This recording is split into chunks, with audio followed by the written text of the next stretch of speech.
주님께서 평화 주시기를 바랍니다.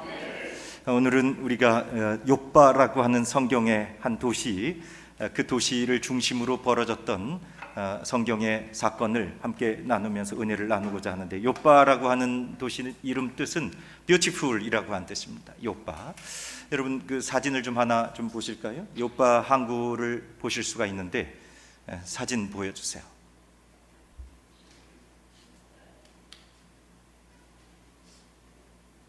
네. 여기 옷 벗은 젊은이만 보지 말고 바다의 지중해입니다. 지중해. 저 멀리 보이는 곳이 텔아비브인데 이렇게 해안선이 이렇게 들어와 있습니다.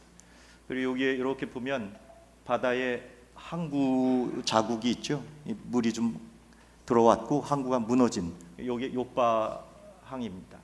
원래는 이스라엘이 그 서쪽의 지중해가 아주 밋밋해서 항구가 생길 수 없는 그런 지역입니다. 그런데 조금 곳이 있어서 거기에 이렇게 방파제를 세워서 이렇게 배가 들어올 수 있도록 만들어 놓은 욥바라고 하는 항구, 지중해입니다. 서쪽으로 쭉 지중해가 되고, 여기가 텔아비브라고 하는 곳이고, 저 위로 올라가면 이제 느타냐, 갈멜산 이렇게 쭉 올라가게 돼 있죠. 이게 바다를 따라서 쭉 가게 됩니다. 참 아름답습니다. 이 코발트빛 지중해의 연안이 욥바라고 하는 이름처럼 아름다운 것이죠.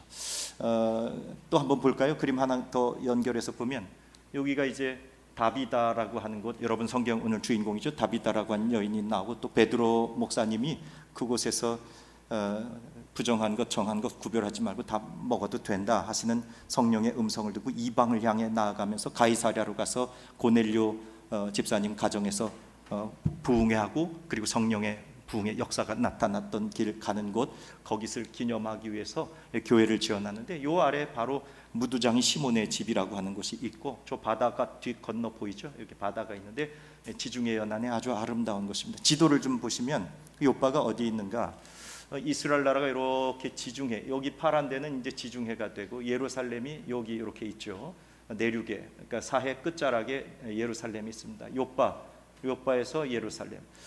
솔로몬 임금님이 성전을 지을 때 백향목을 어디서 가지고 오냐면, 헐몬산 근처에 레바논 있는 곳에서 백향목을 다 벌목해서 가지고 예루살렘으로 가지고 오게 되는데, 그 헐몬산에서 있었던 백향목들을 어디로 가지고 오냐면 두로라고 하는 항구로 가지고 옵니다. 그래서 산에서 다 벌목해서 두로로 가지고 오고, 두로에서 배를 띄워서 욥바까지 내려옵니다. 그래서 여러분 벌써 2900년 3000년 전인데 이 목재를 배로 이동을 한다고 하는 게 얼마나 대단한 일이에요. 지금도 목재를 배로 이동한다고 하는 그 쉬운 일이 아닌데, 두로에서부터 배를 타고 욥바로 오게 되죠. 그런데 그 욥바에서 다시 목재를 어디까지 옮기냐면 예루살렘까지 옮겨요. 이것도 보통 일이 아니에요. 지금이야 뭐 트레일러가 있고 엄청난 기중기들이 있어서 그 아주 아름드리 큰 백향목들 말이죠. 그런 것들을 옮길 수 있지만 2900년 3000년 전에 욥바에서 예루살렘까지 이 백향목을 옮긴다고 하면 이거 보통 일이 아닙니다. 그래서 여기 헐몬산으로부터 두로로 해서 욥바로, 그리고 영광의 통로가 되는 곳이죠. 또 여러분 욥바라고 하는 도시 생각을 해보면 얼른 누가 생각나냐면, 저 언덕 위에 아수르라고 하는 나라가 있는데, 그 아수르의 수도가 니느웨라고 하는 곳이 있습니다. 여러분 이스라엘을 제일 괴롭힌 족속이 아수르예요. 얼마나 잔인하게 괴롭혔는지 몰라요. 그 사네립 임금님이 와가지고요, 요 라기스 근처에다가 진을 치고 예루살렘을 공격하기 시작하는데 말이죠, 라기스 성에 있는 사람들을 전부 붙잡아가지고 가죽을 벗기고요, 사지를 자르고요, 머리를 잘라서 창에다가 꽂아가지고 달고 다니면서 예루살렘 백성들, 너들 나와라, 너들 나와라. 너들이 하나님을 믿는다고 의지하느냐? 그거 다 거짓말이다. 우리가 저 아수로부터 전부 공격하고 무너뜨리고 왔는데 하나님이 너희들을 지켜준다는 히스기야한 말은 모두 다 거짓말이니까 항복하거라, 항복하거라. 이렇게 했던 민족이 아수르예요. 감정 좋을까요? 안 좋을까요? 안 좋아요. 그런데 요나에게 하나님께서 그 아수르로 가서 복음 전하고 아수르 망하지 않게 그 백성 구원하라 하니, 요나가 가겠습니까? 안 가겠습니까? 안 가지요. 우리나라 일본 나라보다 감정이 더 좋지 않은 그런 상황인데 요나가 가지 않나요? 그래서 저 위에 니느웨 가서 복음 전하라고 했는데, 이 요나가 어디로 가요? 요빠로 가죠. 요빠로 가서 이제 배를 타고 다시스로 가버리는 겁니다. 저리 가야 되는데 이쪽으로 가버려요. 그게 바로 요빠, 하나님 말씀 불순종의 상징인 도시 요빠. 그러니까 여러분, 이 해안선을 이렇게 밋밋한 것을 보게 되면 우리 이쪽 서해안과 비슷해요. 모든 세상의 관문이죠. 그러니까 예루살렘으로 들어가고 아시아로 가고 아프리카로 가고 유럽으로 나가고 지중해로 빠지는 그런 아주 교통의 요지, 세상의 관문과 같은 곳이 요빠입니다. 저는 이 요빠를 바라보면 우리 꼭 어디 같아요? 지금 우리 인천 세상의 관문이잖아요. 개항하는 것과 같이 세상의 문물들이 많이 들어오는 곳입니다. 여러분, 또 생각을 해보면 이 요빠라고 하는 곳에 하나님께서 12지파를 나누어 주게 되실 때 이쪽에 유다와 시므온을 주셨고, 그 다음에 요빠 근처에 단에게 기업을 맡기셨는데, 이 단이 말이죠, 아주 게으른 것 같지는 않았는데 이 요빠를 차지하지 못합니다. 그리고 저 북쪽 헐몬산 밑에 라이스라고 하는 곳에 단 지파의 기업을 만들죠. 그래서 이 요빠는 나중에 블레셋의 지경이 되고 말아요. 그래서 이 해안가로는요, 아주 평야가 대단하게 있고, 그리고 밀과 보리 농사가 제법 잘 되는 아주 근사한 곳이 바로 요빠. 그런데 이 요빠가 세상에서 여러 가지 문물들이 들어옵니다. 여러분, 이 이집트로부터 세마포가 올라오게 되고요. 그 다음에 이곳은 이제 양떼 유목이 많으니까 양털과 과죽, 이런 것들이 이 요빠에서 배를 타고 전 세계로 또 수출도 되고, 이런 것처럼 세상에 많은 문물들이 들어가고 나가는 곳, 여기가 바로 요빠였다고 하는 겁니다. 여러분, 이렇게 보면 이제 이 세상의 관문과 같은 것, 거기에는 어떤 역동이 벌어지냐면요, 인간적인 욕망들이 일어납니다. 성공을 위해서, 그리고 세상의 어떤 부요함을 위해서 그런 인간의 욕망들이 작동을 하죠. 그런데 인생들이 말이죠, 열심히 욕망을 가지고 산다고 할지라도 여러분, 그게 다 이루어집니까? 위험하지요. 실패가 있죠. 그러니까 이 요빠라고 하는 항구 도시에는 말이죠, 인생의 성공에 대한 기대도 있을 뿐만 아니라 거기에 따르는 실패와 위험과 여러 가지 고통스러운 일들이 끊임없이 부딪히는 곳, 세상의 욕망이 끊임없이 충돌하는 도시가 바로 이 요빠. 저와 여러분들이 오늘 하루, 아니 인생을 살아가면서 인생 살아가는 동안에 우리의 욕망과 그리고 세상에 대해서 성공하고자 하는 그런 마음들이 우리 가운데 끊임없이 일어나잖아요. 그런데 여러분, 세상이 쉽습니까? 한날을 살아가는 일이 얼마나 어렵고, 그리고 또 실패에 대한 두려움, 리스크. 여러분, 우리나라가 저 미국 나라 가서 열심히 살아보려고 했는데 어느 날 갑자기 헬리콥터가 다가오고 장갑차가 와가지고 그냥 쇠사슬로 묶어가는 이런 현실, 불확실한 시대 아닙니까? 저와 여러분들이 애써 살려고 해도 우리들에게 다가오는 위협과 여러 가지 어려운 일들이 있는 것이죠. 내일은 9월 15일이 되고, 9월 15일 하면 우리 특별히 인천하고 가장 가까운 날이 있잖아요. 내일 무슨 날이에요? 잘 아시네요. 인천 상륙작전 한 날입니다. 여러분, 6.25 동란 때 저 이북에서 말이죠, 막 탱크를 몰고 내려왔지 않습니까? 그래서 3일 만에 서울을 뺏기게 됐어요. 큰일 났어요. 대전도 다 떨어지고 대구, 낙동강 인근까지 막 밀려가게 되니까 연합군이 말이죠, 국군과 또 미군과 함께 해가지고 이걸 어떻게 할까 하다가 말이죠, 여러 작전을 생각했는데 그때 장군님 계셨어요. 맥 장군님, 요 언덕 너머에 맥 장군님 계시잖아요. 그 장군님께서 여러 가지 작전을 했는데, 여러분, 바다 위에 배를 띄워가지고 그래서 상륙작전을 해야 되겠다. 후보지가 여러 군데가 나왔어요. 배가 접근하기 좋은 곳이 군산이 하나 있고, 저쪽 동쪽에는 주문진이 하나 있습니다. 저 위에 해주도 생각을 했어요. 그런데 가장 적합하지 않은 지역이 한 군데 후보지로 딱 떴는데 그게 어디예요? 인천이잖아요. 가장 적합하지 않은 것. 그래서 인천으로 결정을 하고 이제 9월 15일 날 0시 30분에 저 바다 위에 월미도 저 건너에 큰 바다에 배를 띄우고 말이죠, 한 프로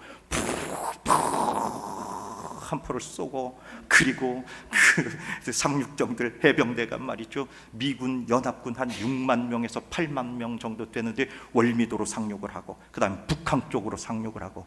우리 그때 임규진 권사님 다 기억나시죠? 그때 9월 15일 날 그렇게 해서 이 상륙전들이 막 올라와서 여러분 전세를 완전히 바꿨던 날이 내일이잖아요. 그게 바로 이 인천입니다. 여러분 세상의 문물과 세상의 여러 가지 역동들이 일어나는 곳이 바로 이 항구와 같은 곳입니다. 여러분 하루를 살아가면서 저와 여러분들 하나님 지켜주시고 보호하여 주시기를 주의 이름으로 축복합니다. 하나님 도우시지 않으면 이 나라 이 민족이 이렇게 설 수가 없습니다.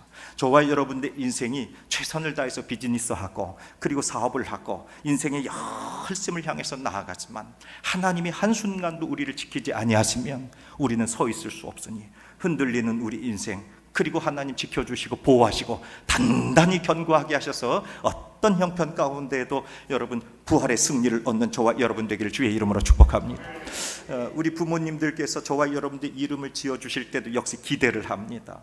여러분들이 이름을 한번 생각해 보면 우리 부모님이 왜 이 이름을 지어주셨을까 하는 생각을 해보죠. 저도 생각해 봐요. 그럼 기대도 하고 또 소망도 가지고 그리고 거기에 축복도 하면서 부모님 이름 지어주시잖아요. 근데 오늘 성경에 여인 이름 나오는데 그 여인의 이름이 뭐냐? 다비다라. 이렇게 돼. 다비다. 아까 요바라고 하는 도시 이름자의 뜻이 beautiful이라고 그랬어요. 참 아름다운 beautiful. 다비다라고 하는 이름 번역하면 헬라어로 돌아가라 그랬는데 우리말로 번역하면 어떻게 되는가? 영양, 사슴 이렇게 팔딱팔딱 뛰는 거 있잖아요. 그 동물의 왕국 같은 데 보면 그냥 사자들이 한번 하면 막 뛰어다니는 그 사슴과 같은 거, 그거 가젤. 이게 바로 다비다라고 하는데 참 아름답죠. 참 예쁜 이름입니다. 그래서 이 다비다는 그 이름처럼 예쁘고 그리고 존귀한 삶을 살아요. 시편 42편 1절 말씀에 보면 하나님이여 사슴이 시냇물을 찾기에 갈급함같이 내 영혼이 주를 찾기에 갈급하니이다. 아멘. 무슨 동물이 나와요? 사슴. 여러분 영적으로 하나님을 향해 갈망하고 영적으로 하나님을 사모하고 하나님의 나라를 그렇게 사랑한 동물, 그 동물을 사슴과 같이 표현하는데 그 사슴이 무엇을 찾듯이? 시냇물을 찾듯이. 여러분 강릉에 비가 왔다고 그래요. 얼마나 감사한지 몰라요. 제가 강릉에 한 15년 있었기 때문에 잘 알아요. 그래서 여러분 얼마나 어려웠는데 그런데도 그제 비가 와서 조금 숨을 좀 돌렸다고 하는데 하나님 좀 더 내려주시기를 간절히 바랍니다. 좀 더 내려주셔야 돼요. 하나님이 내려주셔야 돼요. 아무리 소방차 가지고 백날 해봐요. 그게 되나? 안 돼요. 안 돼. 하나님이 하룻밤 내리시니까 소방차 수백 대 수천 대를 갖다가 부은 것보다 1시간에 끝나버리잖아요. 하나님이 이런 분이십니다. 하나님께 구하고 하나님 도우셔서 우리의 갈급한 마음들을 다 시원하게 해주시기를 주의 이름으로 축복합니다. 그런데 이렇게 사슴이 시냇물을 찾듯이 하나님을 향하여 간절히 바라는 마음이 누구에게 있었던 것이냐? 바로 다비다에게 있었다, 그 얘기입니다. 그런데 이름만 다비다, 사슴처럼 예쁘고 아름다운 것이 아니라 왜 그는 그와 같이 아름다운 삶을 살 수 있었느냐? 외모로 아름다웠던 게 아니에요. 다비다가 이렇게 보톡스하고 리프팅하고 그리고 화장하고 성형해서 그래서 예쁜 게 아니에요. 반 클리프 앤 아펠이라고 하는 목걸이를 하고 나왔기 때문에 아름다운 게 아니에요. 알아듣는 분들은 알아들으시네. 나는 이런 게 있었는지도 몰랐어요. 반 클리프 앤 아펠이라 그러든가 하여튼 그런 거를 했다고 아름다운 게 아니라 다비다가 왜 아름다웠느냐? 여러분 저와 여러분 가운데 하나님께서 주시는 거룩한 믿음에 대한 순종이 있을 때, 거룩한 영적인 삶의 흔적이 있을 때 아름다워져요. 야고보서 1장 27절 말씀에 야고보 사도는 그의 아름다움을 이렇게 표현합니다. 하나님 아버지 앞에서 정결하고 더러움이 없는 경건, 정결하고 더러움이 없는 깨끗한 것이죠. 곧 고아와 과부를 그 환난 중에 돌보고 또 누구를 지켜? 자기를 지켜. 고아와 과부를 돌볼 뿐만 아니라 누구를 지켜? 자기를 지켜. 어디에 물들지 아니하고? 세상에 물들면 안 됩니다. 안 돼요. 세상에 물들면 자기를 지켜야 합니다. 세상에 절대 빠지면 안 됩니다. 믿는 자들은. 그래서 우리 인생 가운데 아름답다고 하는 거, 우리 인생에 하나님이 정결하고 경건하고 복되다고 하는 거, 그것은 세상에 나를 물들게 하지 않고 나를 지켜. 그래서 하나님의 영광 나타난 삶, 이것이 바로 아름다운 삶, 다비다가 그렇게 살아냈던 겁니다. 여러분, 오늘 말씀 9장 36절 한번 다시 좀 보도록 할게요. 욥바에 다비다라 하는 여제자가 있다 그랬어요. 먼저 이름을 소개하죠. 다비다라고 했습니다. 그런데 거기에 특별한 호칭을 붙여줘요. 뭐라고 붙였느냐? 여제자라, 이렇게 마떼뜨리아라고 하는 헬라어인데 성경에 단 한 번 나옵니다. 그러니까 제자는 제자인데 이제 여제자라고 하고 특별하게 호칭을 해주고 결국 이분도 제자다, 그 얘기입니다. 다비다가. 그런데 그 이름을 번역하면 도루가라, 이건 헬라어고요. 그럼 왜 이 여인이 제자가 되었는가? 왜 이렇게 아름답게 사슴과 같이 하나님을 사모하고 하나님께 집중하고 그리고 특별한 마테트리아라고 하는 호칭을 받을 만큼 그가 아름다운 인생이 될 수 있었느냐? 뒷부분에 나와요. 그리스도 안에서 예수 그리스도의 말씀과 가르침을 듣고 깨달아 그 말씀에 순종하고 그 삶으로 살아가면서 그의 인생에 뭐가 많았어요? 선행과 구제하는 일이 어떻게 많았다고 그래요? 쉼이 많았다. 쉼이 많았다. 그냥 어떤 날 교회에서 또는 이벤트가 있어서 그때 뭐 한번 도웁시다, 그때 한번 이벤트 할 때 도운 게 아니라 매일매일의 삶이, 매일매일의 일상이 그의 삶을 통해서 선행과 구제하는 일이 많았던 삶, 그걸 보고 마테트리아 제자라 그렇게 말합니다. 그래서 이 다비다는 이와 같이 끊임없이 자신의 삶을 통해 선한 일, 구제하는 일들을 그리스도 안에서 감당했기 때문에 그가 정말 아름다운 다비다라고 하는 성도가 됐던 겁니다.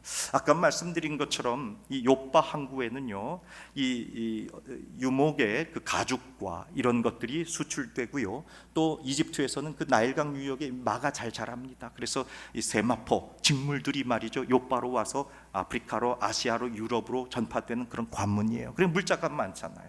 근데 이 다비다에게 특별한 기술이 있었습니다. 무슨 기술이냐면 그 바느질하는 기술이에요. 지금으로 치면 하이테크놀로지입니다. 당시에 옷 입는 일이 쉽지 않았고, 옷이라는 게 뭐 있습니까? 당시에 그냥 이렇게 넓적한 그런 조각보 하나 가지고 휙 두르면 그게 뭐가 되는 거예요?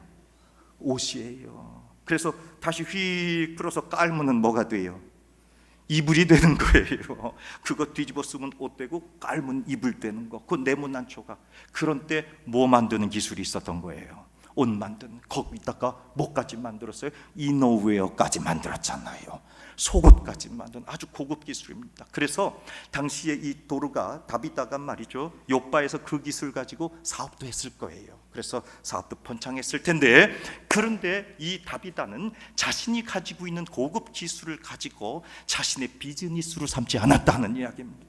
자신의 사업이 있었어요. 자신의 달란트가 있었어요. 자기의 기업이 있었습니다. 하나님께서 맡겨주신 거룩한 분깃이 있었지만, 그런데 이 다비다는 그 분깃을 가지고 자신의 사업적 수단으로 사용한 것이 아니라 하나님의 영광 돌려드리는 일, 사랑을 증거하는 일에 사용했기 때문에 그 다비다가 제자라 이름부터. 사랑하는 여러분, 오늘 저와 여러분의 인생 가운데 하나님께서 무엇이든지 분깃을 주셨고 달란트를 주셨어요. 그것이 세상을 향해 존귀하게 사용되기를 주의 이름으로 축복합니다. 또 귀한 열매를 많이 생산하고 거두기를 바랍니다.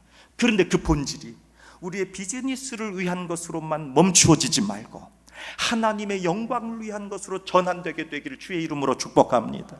그게 그리스도인들이 살아가는 삶의 방식이죠. 여러분, 그래서 고린도전서 10장 31절에서 바울 사도가 고린도 교회 성도들에게 뭐라고 그래요?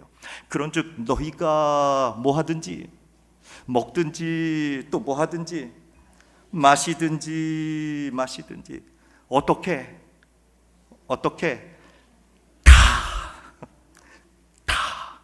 다 무엇을 위하여 하라. 그러면 조금 있다가 이제 예배 마치면 저 아래 내려가서 식사하실 거예요? 안 할 거예요? 할 거야. 이 세상에서 제일 맛있는 식당이에요. 얼마나 맛있는지 몰라. 그 아래 소문났어요. 맛집이에요. 거기 가서 얼마나 맛있는지. 아유, 너무 귀해요. 여러분, 근데 그렇게 먹을 때도 마실 때도 전부 다 무엇을 위해서? 하나님 영광을 위해서. 여러분, 이게 얼마나 귀한 말씀인지. 저와 여러분의 인생 가운데 내가 지금 이 일을 하는 것이 하나님의 영광을 위한 것인가 아닌가, 이 질문을 끊임없이 하라는 이야기입니다. 그리고 거기서 답을 찾으라는 얘기예요.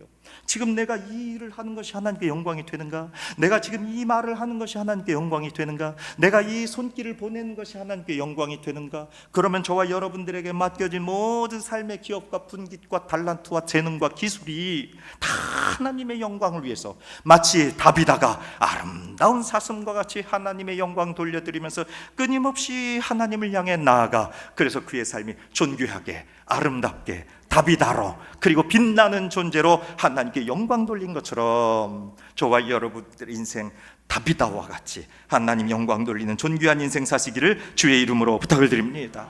그래서 예수님께서 여러분, 우리를 세상의 빛이라고 그러시잖아요. 마태복음 5장 16절 말씀 보니까 이같이 너희 빛이 사람 앞에 비치게 하여 그들로 너희의 무엇을 보고, 착한 행실을 보고 하늘에 계신 너희 아버지께 뭘 돌리게 하라.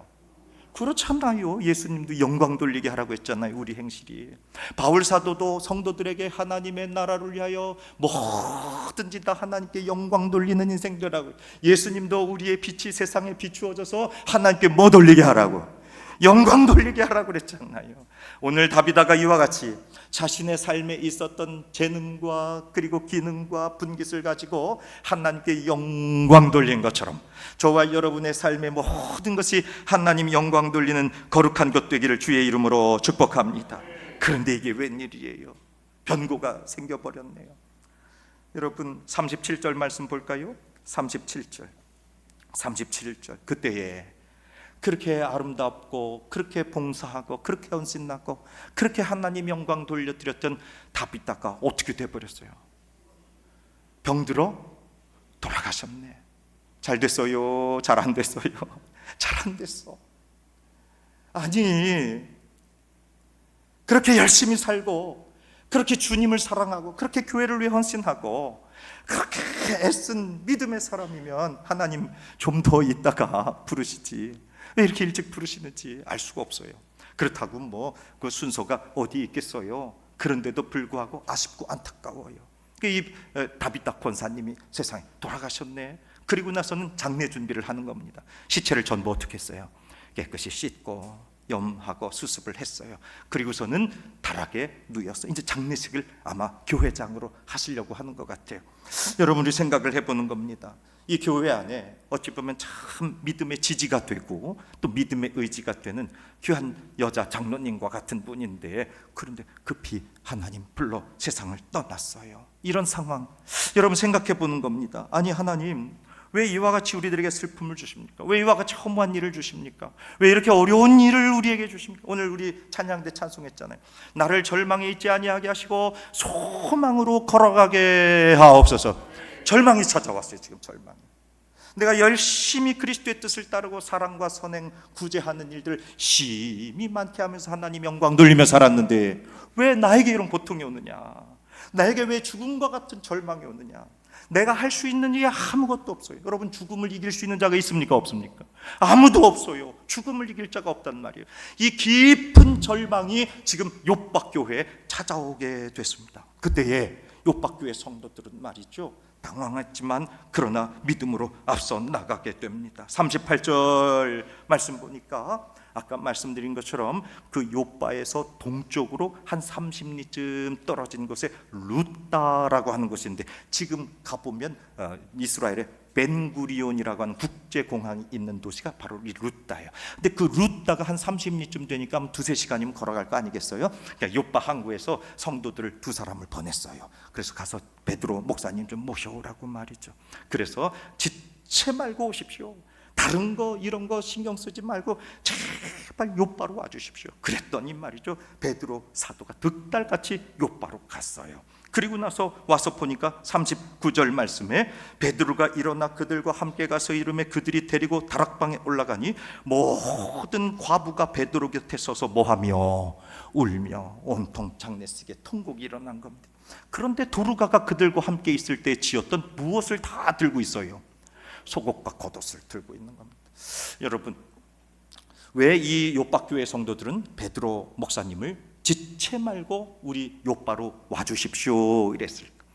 예수님께서 여러분 야이로 회당장의 딸, 그 딸 보고 소녀야 일어나라 하셨던 것을 우리 기억할 겁니다. 뿐만 아니라 예수님께서 나인성에 가게 되셨을 때 저 나인성 들어가는데 장례 행렬이 쭉 걸어 나오는 거예요. 그래서 예수님께서 도대체 웬일인가 살폈더니 그 나인성의 한 과부의 아들 청년이 돌아간 겁니다. 그래서 예수님께서 그것을 보고 애통히 여기시면서 그 장례 치르고 있었던 그 청년을 살려주셨던 일들이 있었어요. 할렐루야.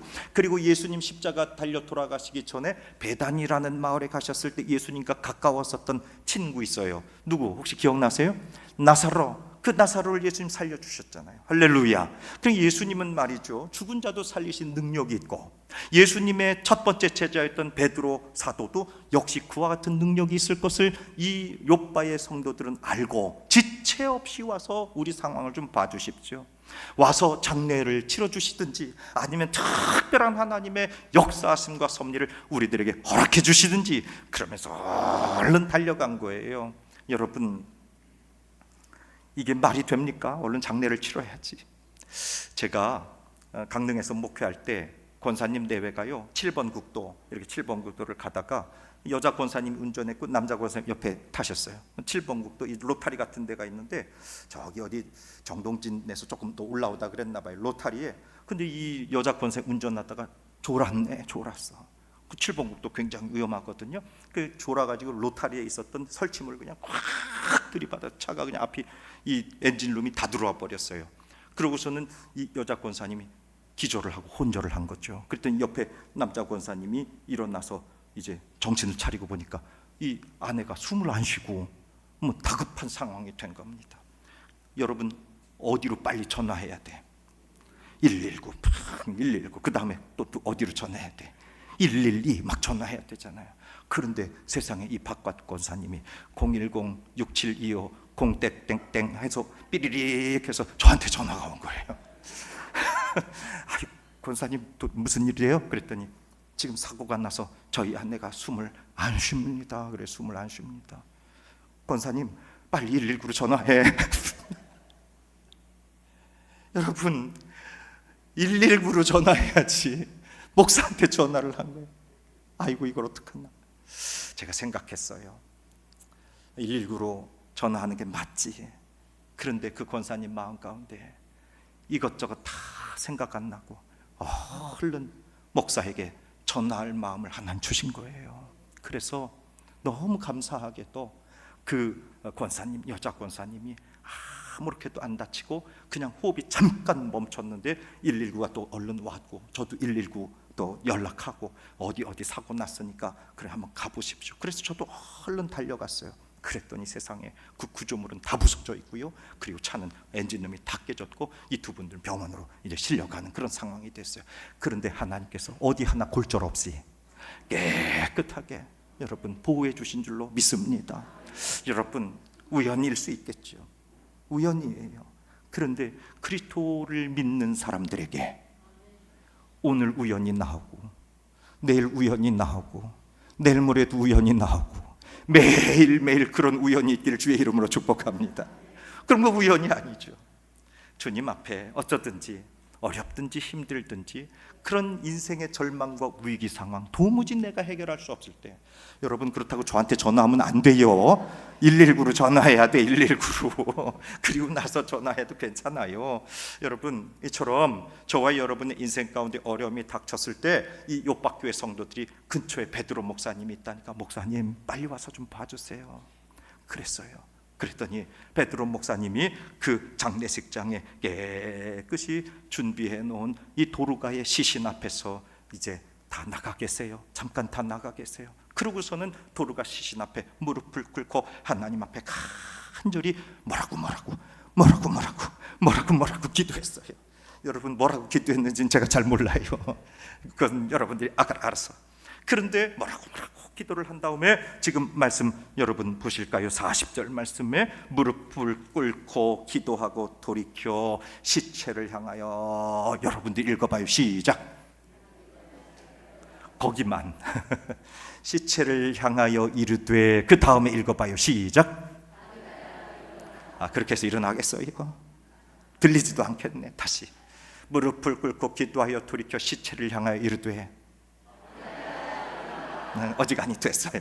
일어날 만에 다비다야 일어나라. 여러분 어디서 많이 들어본 말씀이잖아요. 소녀가 죽어 누워 있었을 때 예수님께서 달리다 굼 했잖아요. 달리다 소녀야 굼 일어나라. 오늘 다비다에게 일어나라 했으니 다비다 굼. 한번 다시 해볼까요? 다비다야 일어나라. 시작. 하니 다비다가 눈을 떠 베드로를 보고 일어나 앉는지라. 할렐루야. 여러분, 이 놀라운 죽음의 권세를 깨트린 역사가 나타난 겁니다. 이 다비다가 그렇게 아름답게 살고, 다비다가 하나님의 뜻과 그리스도의 뜻 안에서 온 힘을 다해 사슴과 같이 갈망하면서 살아갈 때, 그때 하나님은 놀라운 기적을 준비하고 계셨던 거예요. 저와 여러분의 인생 가운데 주의 뜻을 따르고 주님의 말씀을 사모하고 주님과 동행하는 삶을 살고자 간절히 기도하고 결단하여 주의 일들을 감당하고 빛된 삶을 살면 주님께서는 더 놀라운 기적의 준비를 하고 계시는 줄로 믿으시길 바랍니다. 그래서 다비다야 일어나라. 다비다 굼. 그래서 그가 일어나 앉겠대. 여러분 괜찮아요. 다비다 장로님 후에 다시 돌아가셨을까요? 안 돌아가셨을까요? 돌아가셨을 거야. 나사로도 세상을 다시 떠났을 거예요. 다시 살아났지만 2번 돌아가신 거니까 이게 좀 안타깝기는 한데, 그런데 그 말씀을 하는 게 아닙니다. 예수님께서 오늘 저와 여러분들에게 뭐라고 얘기하시는가? 이 일을 통해서 욥바에 어떤 일들이 일어납니까? 9장 42절 말씀 보니까 이 일을 통해서 다비다가 선한 일과 그리고 구제에 받을 자신에게 있었던 분깃을 가지고 하나님 영광 돌리면서 살고, 그랬더니 그의 장례식도 하나님 영광이 됐고, 그리고 그를 통해 절망의 끝자락에 있었는 것 같았는데 새로운 소망으로, 사는 소망으로, 영원히 사는 소망으로 욥바의 증거가 됐을 때 온 욥바 사람이 알고 많은 사람이 뭐 하더라? 할렐루야. 저는 우리 교회 성도들 가운데 이 놀라운 거룩한 증거가 있기를 주의 이름으로 축복합니다. 정말로 하나님께 거룩한 마음을 품고 우리에게 맡겨준 기업을 가지고 하나님 영광 돌리면서 살아가게 될 때 주께서 저와 여러분들에게 죽음의 권세를 깨트릴 거룩한 기적을 준비해 놓으셨습니다. 시편 기자는 이렇게 말씀하죠. 시편 118편 17절에 내가 죽지 않고 살아서 여호와께서 하는 일을 선포하리로다. 내가 죽지 않고 살아서. 여러분, 이 땅에 사는 동안에 뱀을 짚어도 뱀이 우리를 해하지 않고, 독을 마셔도 죽지 않고, 저와 여러분들이 귀신을 내쫓은 역사, 주의 일을 선포하고 거룩한 주의 일들을 감당하며 주님께서 맡겨주신 그 사명대로 살고자 결단할 때에 내가 죽지 않고 살아서 하나님의 영광을 나타낸, 그래서 하나님께서 저와 여러분들의 놀라운 소망의 기적으로 세워주시는 은혜 있기를 주의 이름으로 부탁을 드립니다. 그런데 아까 말씀드린 것처럼 다비다가 다시 죽거나 나사로가 다시 죽는 육신의 소망 말고 예수님께서는 우리들에게 결정적으로 이 사건을 이제 요한복음 11장 25절 26절에서 이렇게 말씀하죠. 우리 다 같이 결론의 말씀입니다. 함께 읽어보도록 할게요. 시작. 예수께서 이르시되 나는 부활이요 생명이니 나를 믿는 자는 죽어도 살겠고 무릇 살아서 나를 믿는 자는 영원히 죽지 아니하리니 이것을 네가 믿느냐. 할렐루야. 주님이 오늘 우리들에게 다시 묻습니다. 이것을 내가 믿느냐? 정말로 부활의 생명으로 저와 여러분이 이 거룩한 주의 영광된 삶을 살아가게 될 때에 죽음의 권세를 이기는 성도들의 삶을 보고 이 인천에 있는 많은 사람들이 주를 믿고 돌아오는 역사, 그 증거가 나타나는 아름다운 욥바, 그리고 아름다운 다비다, 저와 여러분 되기를 주의 이름으로 축원합니다. 기도하겠습니다. 걸어가신 하나님, 썩을 것이 썩지 아니함을 입고 죽을 것이 죽지 아니함을 입어 사망을 다 삼켜버리는 부활의 생명, 새 소망의 능력으로 우리를 세워주셔서 하나님, 그 욥바 세상의 욕망이 뒤엉키지만 그러나 주님께서 아름답게 타비다와 같은 빛된 삶을 우리가 살아 영혼들을 구원하는 하나님의 영광의 도구가 되게 하여 주시옵소서. 우리 구주 예수 그리스도의 이름으로 기도합니다. 아멘.